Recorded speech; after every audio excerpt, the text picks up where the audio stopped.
Hello, good morning students. આજથી આપણે corporate account start કરવાના છે.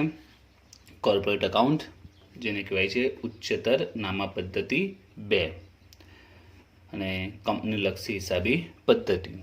એક્ઝામમાં તમારું જે પેપર હશે બરાબર છે, એમાં શું લખેલું હશે? કોર્પોરેટ એકાઉન્ટ નહીં લખેલું હશે. શું લખેલું હશે? ઉચ્ચતર નામા પદ્ધતિ 2 એ કોર્પોરેટ છે અને જે એક આવે તે કોસ અકાઉન્ટ છે. ગુજરાતીમાં કહેવાય છે કંપનીલક્ષી હિસાબી પદ્ધતિ. તો કોર્પોરેટ અકાઉન્ટ એ કોર્પોરેટ શબ્દ પર જ છે. એમાં કોર્પોરેટ એટલે કે કંપની લેવલનું. એટલે એમાં આપણે આજે જે બી ભણીશું બરાબર છે, ચેપ્ટરમાં જે બી આવશે એમાં એ બધું કંપની લેવલના હિસાબો આપણે ભણવાના છે. તો આમાં ટોટલ આપણે કોર્સમાં 5 ચેપ્ટર છે. સેમિસ્ટર 3માં વાત કરીએ તો પહેલું છે કંપની ધારો 2013 હેઠળના કેટલાક ખ્યાલો. એટલે કંપની ધારા 2013ના અમુક જે બેઝિક ખ્યાલો છે, વ્યાખ્યાઓ છે, તે આમાં આપેલી છે. થિયરિકલ ચેપ્ટર છે. સેકન્ડ ચેપ્ટર લિક્વિડેટરના હિસાબો, કંપનીનું સ્વૈચ્છિક વિસર્જન. મોસ્ટ ઇમ્પોર્ટન્ટ ચેપ્ટર છે લિક્વિડેટરના હિસાબો.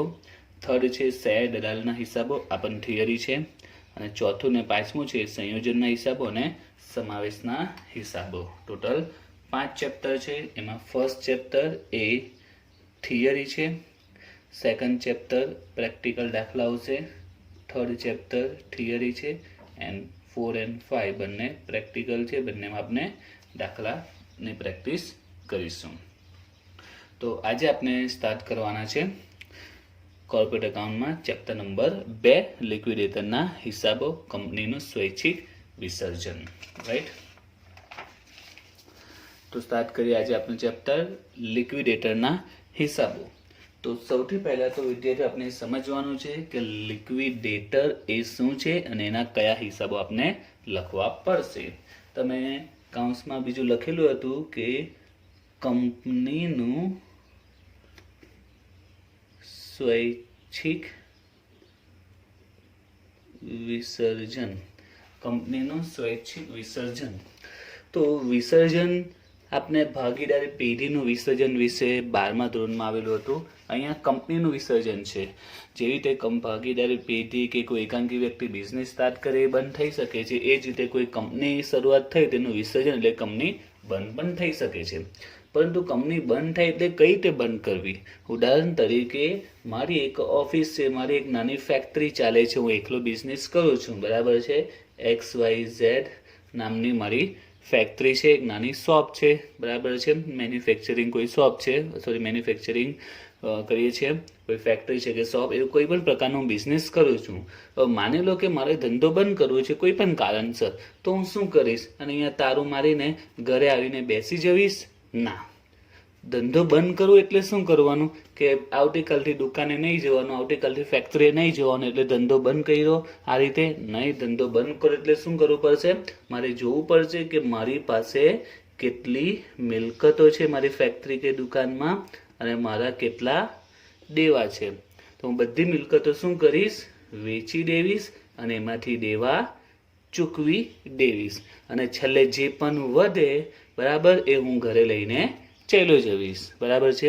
બધી મિલકતો વેચી દેવીશ, એમાંથી જે પૈસા આવશે એમાંથી દેવા ચૂકવી દેવીશ, છેલ્લે જે વધ્યું તે બધું મારું બરાબર છે.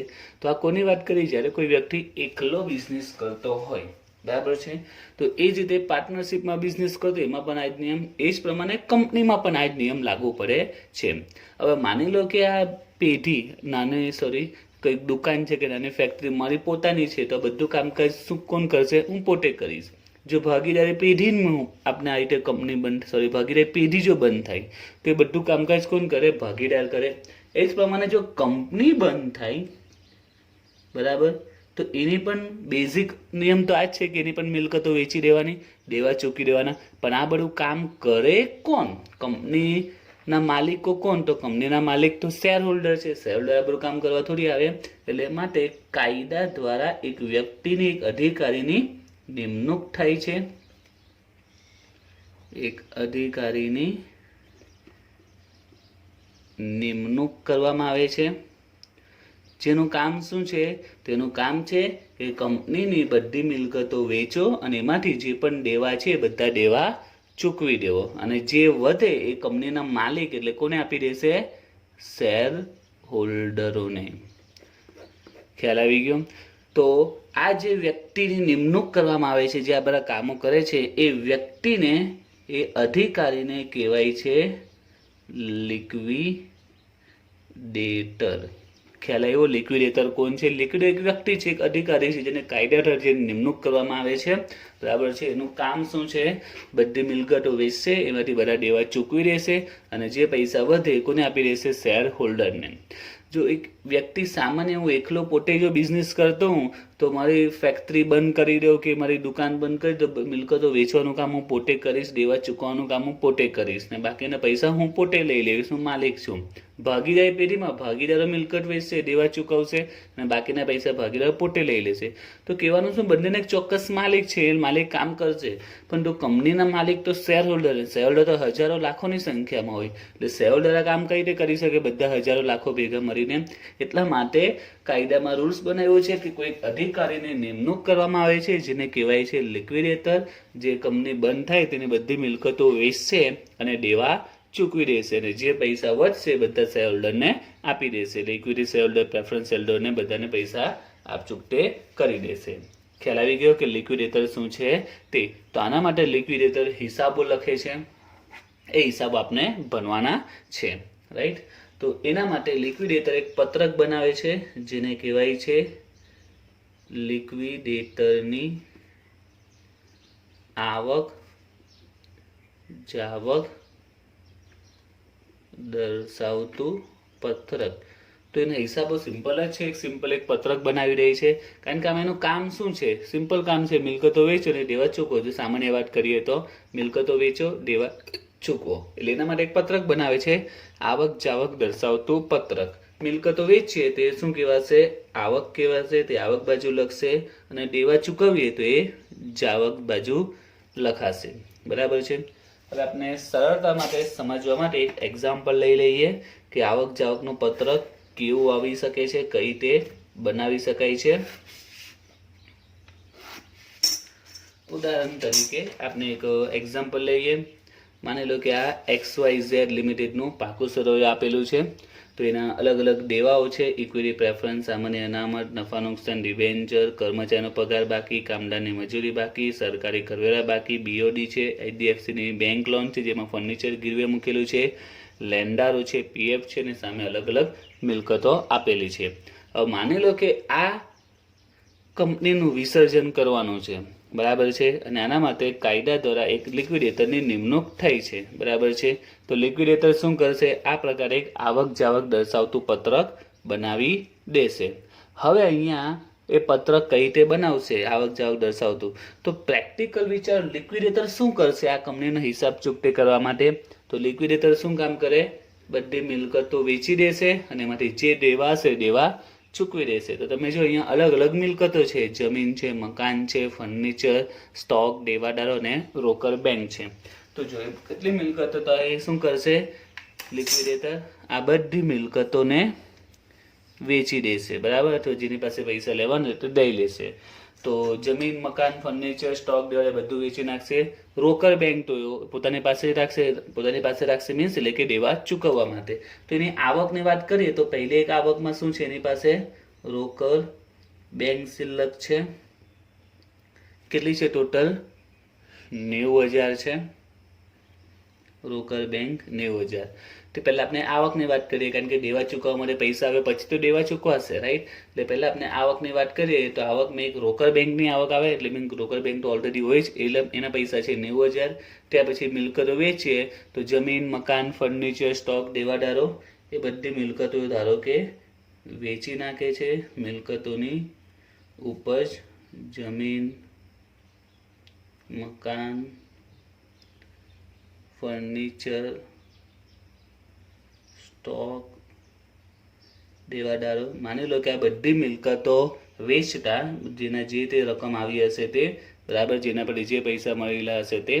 તો સપોઝ કે ટોટલ આવક થઈ છે એ રીતે માની લો કે 18 લાખ રૂપિયા આવ્યા છે, બરાબર છે. બધી મિલકતો વેચી નાખી, બરાબર. તો એમાં કેટલા રૂપિયા આવ્યા? 18 લાખ. તો હવે વિચાર, લિક્વિડેટર પાસે ટોટલ કેટલા રૂપિયા છે? તો એની પાસે રોકડ બેંક છે 90,000, મિલકતો વેચતા મળેલા 18 લાખ. ટોટલ 18 લાખ ને 90,000 છે. તો આ બધી મિલકતો વેચાઈ ગઈ, જેટલી પણ મિલકતો હતી બધી મિલકતો વેચી નાખી, એમાં 18 લાખ આવ્યા ને રોકડા 90,000 છે, એટલે 18,90,000 એની પાસે આવક સ્વરૂપે કહેવાય. હવે એમાંથી એ શું કરવાનું છે? દેવા ચૂકવવાના છે. તો દેવા વાત કરીએ તો કંપનીના કયા કયા દેવા છે એ પહેલાં જોઈએ. તો પહેલાં તો ઇક્વિટી પ્રેફરન્સ મૂડી છે, દેવું કહેવાય નહીં. સામાન્ય અનામત નફા નુકસાન, એ તો અનામત છે. તો દેવા કયા કયા છે? એક તો ડિબેન્ચર, કર્મચારીનો પગાર, કામદારનો પગાર, સરકારી કરવેરા, બીઓડી, HDFCની લોન, લેણદારો અને PF. બરાબર છે. તો આટલા અલગ અલગ દેવા છે. હવે અહીંયા સૌથી મોટો સવાલ એ થાય કે આ બધા દેવા ચૂકવવાના છે, તો કયું દેવું સૌથી પહેલાં ચૂકવવું જોઈએ? આમાંથી સૌથી પહેલું પેમેન્ટ કોને કરવાનું? ડિબેન્ચરને પૈસા આપવાના, કર્મચારીને આપવાના, કામદારને આપવાના, કે સરકારનો ટેક્સ ચૂકવવાનો, બેંકના પૈસા ચૂકવવાના, બહારના કોઈ લેન્ડર હોય તેને પેમેન્ટ આપવાનું, કે PFને આપવાનું? તો ચેપ્ટરનો મોસ્ટ ઇમ્પોર્ટન્ટ પોઈન્ટ આ જ છે કે પેમેન્ટ કરીએ તો સૌથી પહેલાં કોને પેમેન્ટ કરવું. માની લો કે કંપની સૌથી પહેલાં ડિબેન્ચરને જો પેમેન્ટ કરી દે, બરાબર, તો કર્મચારી, કામદાર કે સરકાર કહેશે કે તમે અમારું પેમેન્ટ બાકી રાખ્યું, પહેલાં ડિબેન્ચરનું પેમેન્ટ કર્યું. એનું કારણ એ છે કે કંપની બંધ થાય છે તો બંધ થવાના ઘણા કારણ હોય છે. એમાં એક કોમન કારણ છે કંપની ફરજામાં જતી હોય, કંપનીમાં નુકસાન વધારે થતું હોય. એક બેઝિક કારણ આ છે. બીજા બી કારણો હોઈ શકે છે કંપની બંધ થવાના. એટલે એવી સિચ્યુએશનમાં એક કોમન પોઈન્ટ છે કે કંપની પાસે પૈસા વધારે હશે નહીં, એટલે બધા પરાપરી કરશે કે પહેલાં મારું પેમેન્ટ કરો, પહેલાં મારું પેમેન્ટ કરો. તો આવી સિચ્યુએશનમાં લિક્વિડેટર કન્ફ્યુઝમાં આવી જાય, એ કોને પેમેન્ટ કરે સૌથી પહેલાં? બરાબર. જો કર્મચારીને પેમેન્ટ કરે તો કામદાર કહે કે પહેલાં અમારો પગાર ચૂકતે કરો, કામદારને ચૂકે તો કર્મચારી કહે કે પહેલાં અમને પૈસા આપી દો. તો આવી સિચ્યુએશનમાં લિક્વિડેટરે કરવું શું? આમાં તો ઝઘડો થશે, બરાબર છે. લિક્વિડેટર મુશ્કેલીમાં મુકાઈ જાય. તો આના માટે કંપની ધારામાં નિયમ બનાવ્યો છે કે કોને સૌથી પહેલાં પૈસા આપવા. કારણ કે આમાં કેવું છે, એની પાસે 18 લાખ છે, 1 by 1 બધાને પેમેન્ટ કરશે, પૈસા પૂરા એટલે આ લોકોને કંઈ મળશે નહીં. આ કોના જેવું છે? માની લો કે કોઈ વ્યક્તિએ કંપનીમાં ઇન્વેસ્ટમેન્ટ કર્યું છે, તો કંપની ધારો કે બંધ થઈ ગઈ, કે કંપની ઉડી ગઈ, કે કંઈ પણ નાદાર જાહેર થાય, તો એ શું કરશે? ફટાફટ દોડશે પોતાના પૈસા લેવા માટે, બધા શેર હોલ્ડર કે જે પણ ઇન્વેસ્ટર છે તે. તો અહીંયા પણ એ જ સિચ્યુએશન થશે. બધાને ખબર કંપની બંધ થઈ ગઈ છે, તો કર્મચારીઓ, કામદાર છે, બેંકવાળા છે, ડિબેન્ચર હોલ્ડર છે, લેન્ડરો છે, બધા કંપની સામે ઊભા રહી જશે કે અમારા પૈસા પહેલાં અમને આપો. તો પછી લિક્વિડેટરે શું કરવું જોઈએ? તો આના માટે કંપનીમાં નિયમ બનાવ્યો છે. એ નિયમ પ્રમાણે બધાને પેમેન્ટ કરશે કે પહેલાં કોને પેમેન્ટ આપવું, પહેલાં કોને પૈસા આપવા. બરાબર છે. તો એના માટે આપણે કોને પેમેન્ટ કરવું, તો એના માટે તમારે લિક્વિડેટરની આવક જાવક દર્શાવતો આ પત્રકનો નમૂનો છે જે કંપની ધારામાં આપેલો છે, એ તમારે યાદ રાખવાનો છે. જેમ કે આવક સહિત તમને સમજાવ્યું, રોકડ બેંક શિલ્લક, અને બીજું શું આવી શકે? મિલકતોની ઉપજ, જે મિલકતને જે ઉપજ આવી હોય તે. બરાબર. રોકડ બેંક શિલ્લક અને જે મિલકતની ઉપજ હોય તે. એ સિવાય બીજું આપેલું છે સંપૂર્ણ સલામત લેન્ડર પાસેથી વધારો, એ આપણે પછી સમજીશું. અત્યારે હું જે પોઈન્ટ કહ્યું છે એના પર ફોકસ આપો. 1 by 1 આપણે બધા પોઈન્ટ જોઈશું. તો એની પાસે રોકડ બેંક અને મિલકતની ઉપજ આવી ગઈ છે, આટલા રૂપિયા આવી ગયા છે.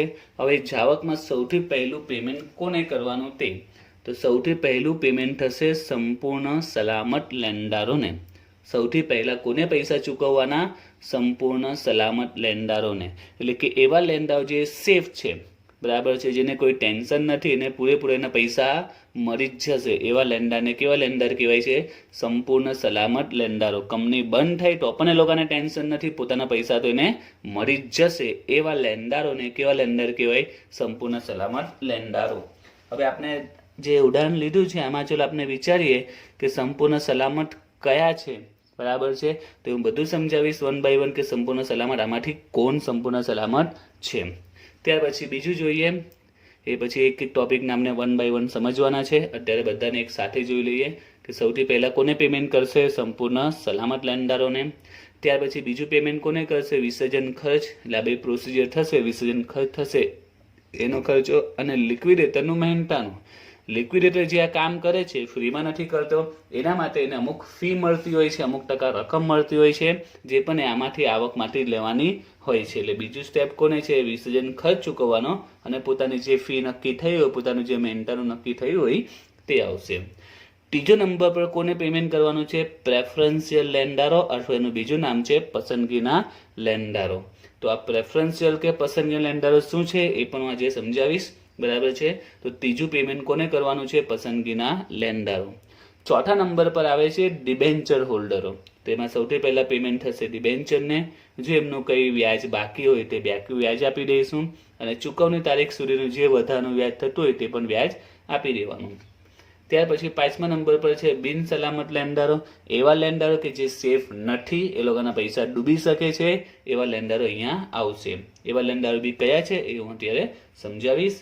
ત્યાર પછી છેલ્લે ચૂકવાય છે પ્રેફરન્સ શેર હોલ્ડરોને. તે લોકોને પ્રેફરન્સ મૂડીના પૈસા પ્લસ એ લોકોનું જો કોઈ ડિવિડન્ડ બાકી હોય, પ્રેફરન્સ ડિવિડન્ડ, તે પણ સાથે ચૂકવી દેવામાં આવે છે. અને છેલ્લે જે વધે એ બધું કોને આપી દેવાનું? વધારાની રકમ ઇક્વિટી શેર હોલ્ડરને. તો આ કંપની ડ્રામા નિયમ પ્રમાણે લિક્વિડેટરે કઈ રીતે પેમેન્ટ કરવું, તો આ નિયમ પ્રમાણે પેમેન્ટ કરશે. આ 7 સ્ટેપ તમારે યાદ રાખવાના છે. એમ સમજો કે આ 7 વ્યક્તિ લાઇનસર પૈસા લેવા માટે ઊભા છે. તમારે 1 બાય 1 બધાને પેમેન્ટ કરીને જતા કરવાના છે લિક્વિડેટરે. તો યાદ રાખજો, સૌથી પહેલા કોને પેમેન્ટ કરવાનું છે? સંપૂર્ણ સલામત લેન્ડારોને.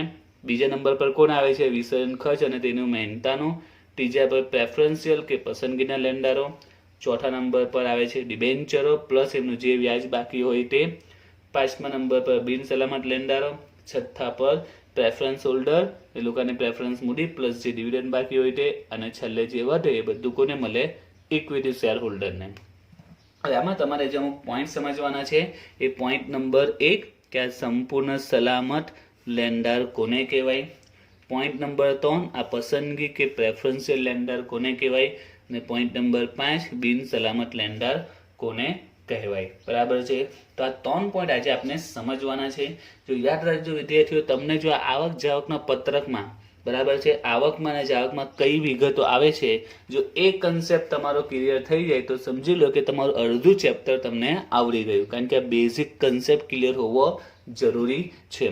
50% ચેપ્ટર આના પર જ છે. એટલે આજનો જે વિડીયો છે મોસ્ટ ઇમ્પોર્ટન્ટ છે. એમાં બધા કન્સેપ્ટ ક્લિયર કરાવીશ કે સંપૂર્ણ સલામત લેન્ડાર આમાંથી કયા કયા છે, બરાબર છે, પસંદગીનામાં કયા છે, બિન સલામત કયા છે. કારણ કે એ સિવાયના બીજામાં કોઈ પ્રોબ્લેમ નહીં. એટલે દાખલામાં સ્પષ્ટ આપેલા હશે. જેમ કે ડિબેન્ચર, તો ડિબેન્ચર દાખલામાં સ્પષ્ટ આપી દીધા હશે. ને બાકી જે વ્યાજ છે, બરાબર છે, તે હવાલામાં કે પાકા સરયામાં આપેલું હશે. તો ડિબેન્ચરમાં કોઈ ઇસ્યુ નથી. પ્રેફરન્સ ને ઇક્વિટી શેર મૂડી એ પણ આપેલી છે. વિસર્જન ખર્ચને મહેનતાનું એ રીતે હવાલામાં આપેલું હશે. તો મેન જે પોઈન્ટ છે ચેપ્ટરનો, જે મેન ખાસ પોઈન્ટ છે તેમાં એક છે આ લેન્ડારો. લેન્ડારને ઓળખવાના છે કે સંપૂર્ણ સલામત લેન્ડારો કયા, પસંદગીના લેન્ડારો કયા અને બિન સલામત લેન્ડારો કયા. આ 3 લેન્ડારોને આપણે ખાસ ઓળખવાના છે. એનો કન્સેપ્ટ સારી રીતે ક્લિયર હોવો જોઈએ, જે આજના વિડીયોમાં હું સમજાવીશ. એ ક્લિયર હશે તો આગળના દાખલા તમારા માટે એકદમ સિમ્પલ થઈ જશે. સામે જ એક પોઈન્ટ આપેલો છે સંપૂર્ણ સલામત લેન્ડાર પાસેથી વધારો. યા સંપૂર્ણ સલામત લેન્ડારનો કન્સેપ્ટ ક્લિયર થશે એટલે આ આઈડિયા આવી જશે કે આ શું છે તે. તો 1 બાય 1 આપણે કન્સેપ્ટ ક્લિયર કરીએ. સૌથી પહેલા સંપૂર્ણ સલામત લેન્ડારો. તો સંપૂર્ણ સલામત લેન્ડારો સમજાવું છું કોને કહેવાય તે. ત્યાર પછી આપણે દાખલામાં પણ બતાવીશ કે આ દેવાઓમાંથી સંપૂર્ણ સલામત, પસંદગીને બિન સલામત કયા છે. પહેલા ત્રણેયના કન્સેપ્ટ હું ક્લિયર કરી દઉં. તો સૌથી પહેલા આજે આપણે જોઈએ સંપૂર્ણ સલામત લેન્ડારો કોને કહેવાય તે.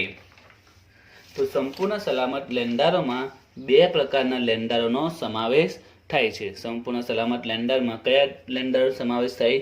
સૌથી પહેલું કામદારોના બાકી કોઈ પણ પ્રકારના લેના. કામદારોના બાકી કોઈ પણ પ્રકારના લેના. જો અહીંયા સંપૂર્ણ સલામતનો અર્થ શું થાય છે કે એવા લેન્ડારો કે જે લોકોના પૈસા સેફ છે, કંપની બંધ થાય તો પણ એ લોકોને ટેન્શન નહીં, એ લોકોને ખબર છે કે અમારા પૈસા તો અમને મળી જ જશે, બરાબર છે. એવા પ્રકારના દેવા, એવા પ્રકારના લેન્ડારોને કેવા લેન્ડારો કહેવાય છે? સંપૂર્ણ સલામત. તો એમાં કોણ આવી શકે? સૌથી પહેલા કામદારોના બાકી કોઈ પણ પ્રકારના લેના. હવે આ સરકારનો જ નિયમ છે કે કંપની કોઈ પણ સિચ્યુએશનમાં જે કામદારો હોય, આ શબ્દ પર ખાસ ભાર આપજો, કામદારો. બીજો એક શબ્દ આવે કર્મચારી. તો કર્મચારી અલગ ને કામદારો અલગ, બરાબર છે. એટલે અહીંયા ખાસ આ શબ્દ પર ભાર આપજો, કામદારોના બાકી કોઈ પણ પ્રકારના લેના, કર્મચારીના નહીં. કોના? કામદારો. કામદારો અલગ, કર્મચારી અલગ. કામદારો જે ફેક્ટરીમાં મજૂરી તરીકે કામ કરતો હોય, કર્મચારી જે ઓફિસમાં એસીમાં પંખા નીચે કામ કરતો હોય એ કર્મચારી છે, જ્યારે કામદાર એ ફેક્ટરીમાં મશીન પર કામ કરતો હોય એ કામદાર કહેવાય છે. બરાબર, કામદારને કર્મચારી. કામદાર એ ફેક્ટરીમાં મજૂરી કરતો હોય, મશીન પર કામ કરતો હોય, કર્મચારી ઓફિસમાં બેસીને કામ કરતો હોય છે. બરાબર છે, બંનેમાં આ સિમ્પલ ફરક છે. તો કામદારનું કોઈ પણ પ્રકારનું દેવું હોય એ સંપૂર્ણ સલામત છે. કેમ સંપૂર્ણ સલામત? તો આના માટે સરકારે નિયમ બનાવેલો છે કે કંપનીની કોઈ પણ સિચ્યુએશનમાં કોઈ પણ પ્રકારનું કામદારનું દેવું બાકી રહેવું જોઈએ નહીં. એનું કારણ છે, કામદારને આપણે ખબર છે રોજે રોજ મજૂરી મળતી હોય છે, એવા બી ઘણા કામદાર હોય છે અને એ લોકોનું ઘર એના પર જ ચાલતું હોય છે. જો 1 મહિનો કે 1-2-3 દિવસ જો રોજગારી નહીં મળે તો એ લોકોને ઘર ચલાવવું ઘણું અઘરું પડી જતું હોય છે. એટલે એના માટે આપણે કહી શકીએ કે કામદાર સંપૂર્ણ સેફ છે. કંપની બંધ થાય તો પણ જો કોઈ કામદારનો મજૂરીમાં બાકી હોય, એનો પગાર બાકી હોય, એનો પીએફ બાકી હોય, બરાબર છે, એનો કોઈ પણ પ્રકારના પૈસા બાકી હોય એ તાત્કાલિક ચૂકવી દેવામાં આવે છે. એટલે લોકો કેવા છે? સેફ છે. લોકોને ખબર કંપની બંધ થાય તો બી અમને અમારા પૈસા મળી જવાના છે. રાઈટ? એટલે કેવા લેન્ડર બની ગયા? સંપૂર્ણ સલામત લેન્ડરો. ઓકે, ત્યાર પછી બીજા નંબર પર આવે છે લાંબા ગાળા કે ટૂંકા ગાળાની લોન કે બીઓડી, જેના પર મિલકત ગીરવે / તારણ પર મૂકેલી હોય. તો બીજું છે લાંબા ગાળા કે ટૂંકા ગાળાની લોન. એટલે કોઈ પણ પ્રકારની લોન હોય, લાંબા ગાળા કે ટૂંકા ગાળાની લોન હોય કે પછી બીઓડી હોય, પણ એમાં એક શરત છે જે બ્રેકેટમાં આપેલી છે, જેના પર મિલકત ગીરવે ને બીજો અર્થ શું થાય છે? તારણ પર મૂકેલી. તારણ પર મૂકેલીનો અર્થ પણ શું થાય છે? ગીરવે મૂકેલી. તો જેના પર કોઈ પણ મિલકત ગીરવે કે તારણ પર મૂકેલી હોય, કોઈ પણ પ્રકારની મિલકત ગીરવે કે તારણ પર મૂકેલી હોય. બરાબર છે. તો લાંબા ગાળા કે ટૂંકા ગાળાની કોઈ પણ પ્રકારની લોન કે બીઓડી કે જેના પર કોઈ પણ પ્રકારની મિલકત ગીરવે અને તારણ પર મૂકેલી હોય, તેનો સમાવેશ કેમાં થાય છે? સંપૂર્ણ સલામત લેન્ડરોમાં. તો યાદ રાખજો, સંપૂર્ણ સલામત લેન્ડરમાં કોણ આવશે? એક તો કામદારના કોઈ પણ દેવા અને કોઈ પણ પ્રકારની લોન હોય કે બીઓડી હોય, પણ એમાં એક શરત છે કે એના પર કંઈક ને કંઈક વસ્તુ ગીરવે મૂકેલી હોય. હવે ગીરવે મૂકેલી છે એટલે સેફ કહેવાય. ફોર એક્ઝામ્પલ, મેં કોઈ વ્યક્તિ પાસે 5 લાખ રૂપિયા લીધા છે અને ગીરવે તરીકે મારા ઘરના પેપર આપ્યા છે. હવે આમાં હું ઘર વેચી નાખું તો પણ પેલા વ્યક્તિને ફાયદો, કારણ કે પેપર તો એની પાસે જ છે ને. ખ્યાલ આવ્યો? એટલે એને ટેન્શન નથી, એ સેફ છે. એને ખબર છે કે હું ઘર વેચી શકીશ નહીં, કારણ કે પેપર્સ તો મારી પાસે છે, ઘરના દસ્તાવેજ મારી પાસે છે, એટલે પેલો વ્યક્તિ ઘર વેચી શકશે નહીં. આમાં પણ એવું જ છે કે ધારો કે આપણે બેંક પાસે લોન લઈએ, 10 લાખની લોન લીધી, આપણે ઘરના દસ્તાવેજ બેંકમાં મૂકેલા છે, તો સિમ્પલ જ છે કે બેંકવાળા સેફ કહેવાય, કારણ કે બેંકવાળા શું કરશે? ઘરના દસ્તાવેજ બેંક પાસે છે, એટલે જો ભવિષ્યમાં આપણે પેમેન્ટ ન કરીએ તો પણ લોકો સેફ છે, કારણ કે ઘરના દસ્તાવેજ છે, તો ઘર વેચીને પૈસા વસૂલ કરી શકે છે. તો અહીંયા પણ એ જ રીતે છે કે સંપૂર્ણ સલામત લેન્ડરોમાં એવી કોઈ પણ પ્રકારની લોન હોય કે બીઓડી હોય, પણ શરત શું છે? એના પર કોઈને કોઈ પ્રકારની મિલકત ગીરવે કે તારણ પર મૂકેલી હોવી જોઈએ, તો જ એ લોકો સેફ કહેવાશે. તો શબ્દ પ્રમાણે છે સંપૂર્ણ સલામત લેન્ડર, એટલે કે જે સેફ હોય, સલામત હોય. બરાબર છે. એ કેમાં આવે છે? સંપૂર્ણ સલામત લેન્ડરોમાં. બરાબર છે. તો એમાં 2 વસ્તુ આવશે, ખાસ યાદ રાખજો. હું વારંવાર રિપીટ કરું છું, શરૂઆતમાં જ કીધું, આ કન્સેપ્ટ તમારો સારી રીતે ક્લિયર હશે તો અડધું ચેપ્ટર તમને આવડી ગયું કહેવાય. તો પહેલું શું છે કે કામદારના કોઈ પણ પ્રકારના બાકી લેના, કોઈ પણ પ્રકારનું દેવું બાકી હોય, કામદારનું કંઈ પણ બાકી હોય કામદારનું, બરાબર છે, એ સંપૂર્ણ સલામતમાં આવે છે. અને બીજું એવું કોઈ પણ પ્રકારની લોન હોય કે દેવું હોય કે બીઓડી હોય કે ઉછીના પૈસા લીધેલા હોય, બરાબર છે, પણ તેમાં એક શરત છે, કંઈક ને કંઈક ગીરવે મૂકેલું હોય, કારણ કે તો જે સેફ કહેવાશે ને, ગીરવે મૂકેલું એને પછી સેફટી છે. તો એ કેમાં આવશે? સંપૂર્ણ સલામત લેન્ડરોમાં. હવે આપણે આ દાખલામાં જોઈએ એ પ્રમાણે સંપૂર્ણ સલામત લેન્ડરોમાં કોણ આવી શકે? તમે જો અને મને કહો, સંપૂર્ણ સલામતમાં આમાંથી જોઈએ ડિબેન્ચરથી લઈને પીએફ સુધી આ બધા દેવા છે, બરાબર છે. તો આમાંથી સંપૂર્ણ સલામતમાં કોણ આવશે? તો આપણે અહીંયા લખી દઈએ અત્યારે શોર્ટમાં કે સંપૂર્ણ સલામતમાં કોણ કોણ આવશે. તો પહેલું છે કામદારો. તમે જો શું કામદારનું કંઈ પણ દેવું બાકી હોય તો સંપૂર્ણ સલામતમાં આવી જાય. તો કામદારનું કયું દેવું આમાં બાકી દેખાય છે? તો એક ડિબેન્ચર છે, તો નહીં આવે. કર્મચારીનો પગાર બાકી, એ નહીં આવે. કામદારની મજૂરી બાકી, તો કામદારનું આવી જાય. તો સંપૂર્ણ સલામતમાં એક શું આવશે? કામદારની બાકી મજૂરી. ત્યાર પછી સરકારી કરવેરા, તો આમાં નથી આવતું. બીઓડી, તમારે બીઓડી છે પણ શરત શું છે કે જેના પર મિલકત ગીરવે કે તારણ પર મૂકેલી હોય. આમાં એવું લખેલું છે, બીઓડી ખાલી લખેલું છે, ઉલ્લેખ નથી કર્યો કે અહીંયા કોઈ મિલકત કે કોઈ પણ પ્રકારની મિલકતને એસેટને લોકો ગીરવે કે તારણ પર મૂકી ઉલ્લેખ કર્યો નથી, તો આમાં નહીં આવે. એટલે આ કન્ડિશનને ખાસ યાદ રાખવાની છે કે કંઈક ને કંઈક ગીરવે કે તારણ પર મૂકેલી હોય તો જ એ સંપૂર્ણ સલામતમાં આવે, તો જ એ સેફ કહેવાય ને. કારણ કે કઈ વસ્તુ ગીરવે નહીં હોય તો સેફ કેવી રીતે કહેવાય. એના પછી એચડીએફસી બેંકની લોન, પણ બ્રેકેટમાં લખ્યું છે ફર્નિચર ગીરવે મૂકેલું છે, તો એચડીએફસીની લોન છે ને સાથે મિલકત બી ગીરવે મૂકેલી છે, તો એમાં બીજું આવશે એચડીએફસીની લોન. ત્યાર પછી ફક્ત લેન્ડર લખ્યું છે તો એમાં આવી નહીં શકે. પીએફ છે તો એમાં આમાં આવતો નથી. ક્લિયર થઈ ગયું. સંપૂર્ણ સલામતમાં કોને આવશે તે, તો કામદારનું કોઈ પણ પ્રકારનું દેવું, તો આપણે દાખલો લીધો છે એમાં કામદારની એક મજૂરી બતાવે છે, અને લાંબા કે ટૂંકા ગાળાની લોન કે બીઓડી, તેમાં બીઓડી તો છે પણ એમાં મિલકત ગીરવે હોવી જરૂરી છે. બીઓડીમાં નથી આપ્યું. એચડીએફસી બેંકની લોન છે એમાં લખેલું છે ફર્નિચર ગીરવે છે, એટલે આવશે સંપૂર્ણ સલામતમાં. ક્લિયર થઈ ગયું. સંપૂર્ણ સલામત લેન્ડર કોને કહેવાય તે. એટલે આપણે જે દાખલાના સ્ટેપ છે એમાં સંપૂર્ણ સલામત લેન્ડરો, તો સંપૂર્ણ સલામત લેન્ડરમાં સૌથી પહેલા કોણ આવે છે, કામદારની મજૂરી, એચડીએફસીની લોન. એટલે સૌથી પહેલું પેમેન્ટ કોને થશે, 18 લાખની પાસે જો કેટલા રૂપિયા આવેલા હતા, 18,90,000 આવેલા હતા. એમાં સૌથી પહેલું પેમેન્ટ આપણે કોને કરીશું, આ કામદારની જે મજૂરી બાકી 10,000 તે, અને એચડીએફસીની બેંકની જે લોન છે તે 2 લાખ, એને સૌથી પહેલા આપણે પેમેન્ટ કરીશું. ક્લિયર. તો સૌથી પહેલા પેમેન્ટ કોને કરવાનું તે આ પ્રકારે ડિસાઈડ થશે. હવે બીજા નંબર પર આવે છે વિસર્જન ખર્ચ મહેનતાનું. તો મેં શરૂઆતમાં કીધું આપણે એ નથી સમજવાનું, એ બધું દાખલામાં સ્પષ્ટ આપેલું જ હશે, આપણે ફક્ત લેન્ડરોને સમજવાના છે. ઓકે, તો સંપૂર્ણ સલામત લેન્ડર આપણે જોઈ લીધા. હવે આપણે જોઈએ આ પસંદગીના લેન્ડરો, અથવા એનું બીજું નામ છે પ્રેફરન્શિયલ લેન્ડરો, કે પસંદગીના કે પ્રેફરન્શિયલ લેન્ડરો કોને કહેવાય. તો હવે જોઈએ પસંદગીના લેન્ડરો, અથવા એનું બીજું નામ છે પ્રેફરન્શિયલ લેન્ડરો. તો એમાં કોણ આવશે, તો એમાં ટોટલ 5 વિગત તમારે યાદ રાખવાની છે. બરાબર. સંપૂર્ણ સલામતમાં જે રીતે 2 વિગત યાદ રાખવાની હતી, તે પ્રેફરન્શિયલ કે પસંદગીના લેન્ડરોમાં 5 વિગત યાદ રાખવાની છે. સૌથી પહેલા એમાં આવશે સરકારને ચૂકવવાના કરવેરા છેલ્લા 12 માસમાં. પસંદગીના લેન્ડરમાં સૌથી પહેલા સરકારનો કોઈ પણ પ્રકારનો ટેક્સ બાકી હોય, દાખલામાં ટેક્સ આપેલો હશે એનો, સરકારનો ગવર્મેન્ટ ટેક્સ બાકી હશે, પણ કયું, છેલ્લા 12 માસનો. બરાબર. સૌથી પહેલો આવશે ગવર્મેન્ટ ટેક્સ, પણ કયો લેવાનો, છેલ્લા 12 મહિનાનો.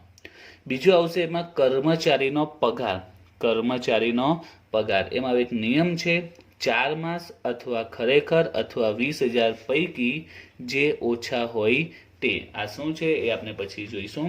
અત્યારે આપણે બેઝિક પોઈન્ટ યાદ રાખવાના છે કે સરકારને ચૂકવવાના કરવેરા, ત્યાં પછી કર્મચારીનો પગાર. યાદ રાખજો, અહીંયા કર્મચારી છે, અહીંયા કામદાર છે.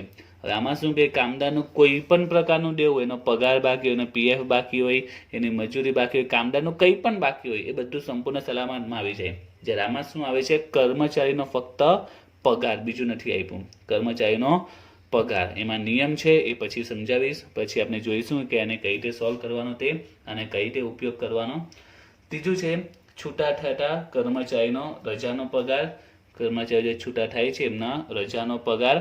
ચોથું છે વીમા યોજનામાં કંપનીનો ફાળો. આજે ઘણી કંપનીઓ પોતાના કર્મચારીઓ માટે ઇન્સ્યોરન્સ લે છે અને પોતે પણ એમાં કંઈક ફાળો આપે છે, તે વીમા યોજનામાં કંપનીનો ફાળો જો બાકી હોય તે. ત્યાર પછી છે પીએફ, પેન્શન, ગ્રેજ્યુટી વગેરે. બરાબર છે. PF provident fund, pension, gratuity. તો ગ્રેજ્યુટી વિશે આપણે ટેક્સેશનમાં આવશે ગ્રેજ્યુટી નેક્સ્ટ સેમિસ્ટરમાં, ત્યારે ડિટેલમાં જોઈશું. અત્યારે શોર્ટમાં કહી દઉં છું. તો ગ્રેજ્યુટી એટલે કે કંપનીમાંથી કર્મચારી જે રિટાયર થાય છે, બરાબર છે, તો એ કંપનીને જે 10 વર્ષ, 15 વર્ષ, 25 વર્ષ સેવા આપી છે એ બદલ કંપનીને વળતર સ્વરૂપે અમુક રકમ આપે છે, જેને કહેવાય છે ગ્રેજ્યુટી. બરાબર છે. 20-25 વર્ષ કામ કર્યું છે કંપનીમાં, તો એના બદલ એ કંપનીને વળતર સ્વરૂપે અમુક પૈસા આપે છે, જેને કહેવાય છે ગ્રેજ્યુટી. રાઈટ. એના વિશે આપણે ટેક્સેશનમાં આવશે ડિટેલમાં, ગ્રેજ્યુટી વિશે દાખલા બી આવશે જે નેક્સ્ટ સેમિસ્ટરમાં છે. તો હવે પસંદગીના લેન્ડરો પ્રેફરન્શિયલમાં તમારે યાદ રાખવાનું ટોટલ 5 પ્રકારની વિગત તમારે યાદ રાખવાની છે. પહેલું છે સરકારને ચૂકવવાના કરવેરા, એ યાદ રાખજો છેલ્લા 12 મહિનાના. ત્યાર પછી કર્મચારીનો પગાર, એમાં 4 મહિનાનો ખરેખર અથવા 20,003માંથી જે ઓછા હોય તે, ત્રીજું છૂટા થયેલા કર્મચારીના રજાનો પગાર, અને ચોથું વીમા યોજનામાં કંપનીનો ફાળો, અને પાંચમું પીએફ, પેન્શન કે ગ્રેજ્યુટી જે હોય તે. હવે આપણે દાખલામાંથી જોઈએ કે આમાં પસંદગીના લેણદારો કયા છે. આપણે જે ઉદાહરણ લીધું છે એમાં પસંદગીના લેણદારો તો જો પહેલાં આપણે જે આવી ગઈ એને કાઢી નાખીએ. કામદારની મજૂરી આવી ગઈ છે અને HDFCની લોન, બરાબર છે. આ બે વસ્તુ આવી ગઈ છે, બે દેવ આવી ગયા છે. હવે જોઈએ લાઇનસર. ડિબેન્ચર તો આમાં નહીં આવશે.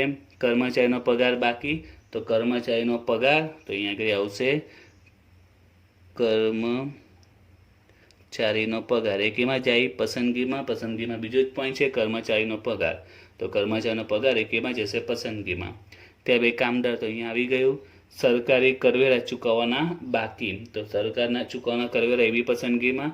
છેલ્લા 12 માસના, હવે ઉદાહરણ તરીકે રકમ લીધી છે, દાખલામાં ઉલ્લેખ કરેલો હશે કે છેલ્લા 12 માસના છે કે નહીં. એટલે આપણે માની લઈએ કે આ છેલ્લા 12 માસના છે, એટલે છેલ્લા વર્ષના છે, આપણે અત્યારે માની લઈએ. તો ચૂકવવાના બાકી સરકારી કરવેરા તે પણ પસંદગીમાં આવશે. બીઓડી, શું બીઓડી આમાં આવે છે? નથી આવતું, એટલે બીઓડી પસંદગીમાં નહીં જશે. લેન્ડરો, આમાં લેન્ડર કશે આવ્યું છે? નથી આવ્યું. પ્રોવિડન્ટ ફંડ, તો પીએફ અહીંયા આવે છે, બરાબર છે. 5મા પોઈન્ટમાં પીએફ એ પસંદગીમાં આવે છે, એટલે પીએફ એ પણ પસંદગીના લેન્ડરો. ક્લિયર થઈ ગયું. તો આમાં 5 વિગત તમારે યાદ રાખવાની છે. સરકારી ટેક્સ, કર્મચારીનો પગાર, છૂટા થયેલા કર્મચારીનો રજાનો પગાર, વીમા યોજનામાં કંપની ફાળો આપે તે, પીએફ, પેન્શન, ગ્રેજ્યુટી વગેરે, બરાબર છે. ને આ પણ યાદ રાખજો, પીએફ, પેન્શન, ગ્રેજ્યુટી એ પણ કોનું છે? કર્મચારીઓનું જ, બરાબર. જો કામદારોનું પીએફ આપે, કામદારોનું પેન્શન આપે, કામદારની ગ્રેજ્યુટી આપે તો સંપૂર્ણ સલામતમાં જાય. કામદારનું કંઈ પણ, કામદાર શબ્દ દેખાય એટલે સંપૂર્ણ સલામતમાં જ લખી દેવાનું. કામદાર શબ્દનું કંઈ દેખાય એટલે સમજી લો કે આ સંપૂર્ણ સલામતમાં જ છે. આ બધું કોનું છે? કર્મચારીનું છે. અહીંયા ફક્ત પીએફ લખ્યું તો આમાં આવશે, પણ જો અહીંયા એવું લખેલું હતું કામદારોનું પીએફ તો એ સંપૂર્ણ સલામતમાં આવી જશે. તો આ યાદ રાખજો. તો પસંદગીના લેણદારોમાં આપણે દાખલામાંથી કયું કયું તે, તો કર્મચારીનો બાકી પગાર આવ્યો, સરકારી કરવેરા આવ્યા અને પીએફ, બરાબર છે. આટલી વિગતો આવી ગઈ, રાઈટ. હવે આપણે જોઈએ કયા દેવા આપણા બાકી બચ્યા છે. પાકા સર્વેમાં જોઈએ તો 10% ડિબેન્ચરનું એક દેવું બાકી છે, બીઓડી બાકી છે ને લેણદારો બાકી છે. તો આપણું જે ફોર્મેટ છે, જો ફોર્મેટમાં આગળ વધીએ તો લિક્વિડેટર શું કરશે? સૌથી પહેલાં સંપૂર્ણ સલામત લેણદારને પેમેન્ટ કરશે. એટલે સૌથી પહેલાં કામદારની મજૂરીને HDFCની લોનમાં પૈસા ચૂકવશે. ત્યાર પછી વિસર્જન ખર્ચ અને મહેનતાનું પોતાનું જે મહેનતાનું હશે ને ખર્ચ હશે વિસર્જન એ ચૂકવી દેશે.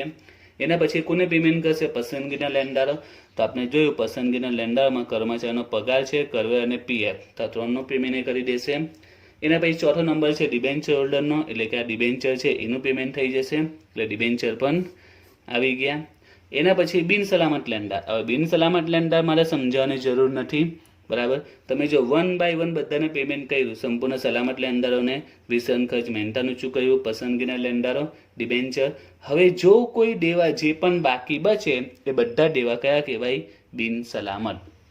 ખ્યાલ આવી ગયો? એટલે 1 બાય 1 બધા દેવા ચૂકવે છે. હવે છેલ્લે જે દેવ બાકી બચે બધું કયું? બિન સલામત. કારણ કે હવે તો પ્રેફરન્સ હોલ્ડર, શેર હોલ્ડરને પૈસા આપવાનો વારો આવ્યો છે. એટલે એ પહેલાં જે કેટલા પણ લેન્ડરો બાકી હોય, વૈધા હોય, બધા કેવા આવી જાય?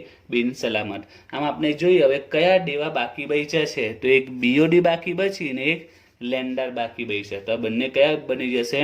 બિન સલામત લેન્ડરો. ખ્યાલ આવી ગયો? બિન સલામત લેન્ડર કોને કહેવાય? તો બિન સલામત સિમ્પલ જ છે. આ બધાને પેમેન્ટ કરો, સંપૂર્ણ સલામતને કરી દીધું, પસંદગીના લેન્ડાઓને પેમેન્ટ થઈ ગયું, ડિબેન્ચરને પેમેન્ટ થઈ ગયું. હવે છેલ્લે જે વૈધું એ બધા કયા કહેવાય? બિન સલામત લેન્ડાર કહેવાશે. એટલે આના પછી બિન સલામત લેન્ડારને એટલે કે બીઓડી અને લેન્ડારને પેમેન્ટ કરશે. એના પછી કોને પેમેન્ટ કરશે? પ્રેફરન્સ હોલ્ડરને, એમની મૂડી પ્લસ ડિવિડન્ડ. મૂડી 2 લાખ અને ડિવિડન્ડ હવાલામાં કીધું હશે, જો બાકી હોય તો આપી દેવાનું. અને છેલ્લે જે વધે બધું કોને આપી દેવાનું? Equity share હોલ્ડરને. ક્લિયર થઈ ગયું? પત્રક કઈ રીતે બનાવવાનું ને કઈ રીતે એમાં એન્ટ્રી આપવાની આવશે તે, રાઈટ. તો આજે આપણે લિક્વિડેટરનો આવક જાવકનો પત્રક આખું કમ્પ્લીટ એનો કન્સેપ્ટ ક્લિયર થઈ ગયો હશે, બરાબર છે, કે કોને 1/1 પેમેન્ટ કરવાનું અને કેનામાં કોનો સમાવેશ થાય છે. હવે ચેપ્ટરમાં આગળ આપણે દાખલા સ્ટાર્ટ કરીએ એ પહેલાં તમારે અમુક પોઈન્ટ જે શોર્ટ સમ સ્વરૂપે સમજવાના છે એ છે આ સંપૂર્ણ સલામત લેન્ડર અને પ્રેફરન્શિયલ લેન્ડરોમાં. સંપૂર્ણ સલામતમાં આ જે સેકન્ડ પોઈન્ટ છે લાંબા ગાળા ટૂંકા ગાળાની લોન કે બીઓડી જેમાં મિલકત ગીરવે કે તારણ પર મૂકેલી હોય તો એના શોર્ટ સમ આપણે સમજીશું નેક્સ્ટ વિડીયોમાં, કારણ કે દાખલા માટે જરૂરી છે. ને એ જ પ્રમાણે પ્રેફરન્શિયલ લેન્ડરમાં કર્મચારીના પગારમાં જે 4 માસ ખરેખર 20,000, તો દાખલામાં જ્યારે આ રીતનો પોઈન્ટ આવે તો એને કઈ રીતે સોલ્વ કરવું એ પણ આપણે સમજવાનું છે. તો નેક્સ્ટ વિડીયોમાં હું તમને આ 2 પોઈન્ટ ક્લિયર કરાવીશ કે લોન ગીરવે મૂકેલી હોય, બરાબર, લોન સામે કોઈ પણ મિલકત ગીરવે મૂકેલી હોય તો એમાંથી સંપૂર્ણ સલામત લેન્ડરની અમાઉન્ટ કઈ રીતે શોધવી તેની ગણતરી કરવાની આવશે. એ જ રીતે કર્મચારીનો પગાર, જેમ કે આપણા દાખલામાં કર્મચારીનો પગાર 30,000 છે તો 30,000 પસંદગીને કહી શકાય અથવા ન પણ કહી શકાય, એના માટે ગણતરી કરવાની આવશે. તો નેક્સ્ટ વિડીયોમાં હું 2 પોઈન્ટને વધારે ડિટેલમાં હું કન્સેપ્ટ ક્લિયર કરાવીશ, બરાબર છે. એ ક્લિયર થશે ત્યાર પછી આપણે દાખલા શરૂ કરીશું, કેમ કે દાખલા સ્ટાર્ટ કરીએ એના માટે પહેલાં 2 કન્સેપ્ટ ક્લિયર હોવા જરૂરી છે. પહેલાં આપણે ઓવરઓલ આપણે પત્રક સમજી લીધું છે, બરાબર છે, કે પત્રકમાં 1/1 કોને પેમેન્ટ થાય, આ સંપૂર્ણ અને પ્રેફરન્શિયલ એ પણ સમજી લીધું છે. પણ સંપૂર્ણ પ્રેફરન્શિયલમાં 2 પોઈન્ટને સમજવાના હજુ બાકી છે, બરાબર છે. એ ક્લિયર થશે ત્યાર પછી આપણે દાખલા સ્ટાર્ટ કરીશું. તો નેક્સ્ટ વિડીયોમાં હું શોર્ટ સમ બતાવીશ કે આ બેને કઈ રીતે ગણતરી કરીને સોલ્વ કરવાના હોય છે. ઓકે.